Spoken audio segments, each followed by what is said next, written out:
Hello guys, welcome back to the channel again. In today's tutorial, I'm gonna be showing you how to log in into your Snapchat account. So the process to log in is very much simple rather than creating your account. So before we get started, please subscribe this channel and also press the notification bell to get updated from us. So let's get started. Simply first of all start by tapping on the apps icon, go to the Snapchat, here we go. And if you have already saved your information of your account, it will appear here at the front and you can directly log into your account by tapping on this login option. But if you haven't saved your password yet for your account, just click on this switch account and here you can type your username or your email address and here give your password.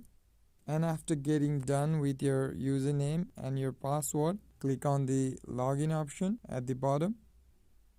That's it. Now you are logged into your Snapchat. So this is how simply you can log in on your Snapchat account. So hope this video was useful for you. And before you go, please like, comment and subscribe this channel as well. Thank you for watching.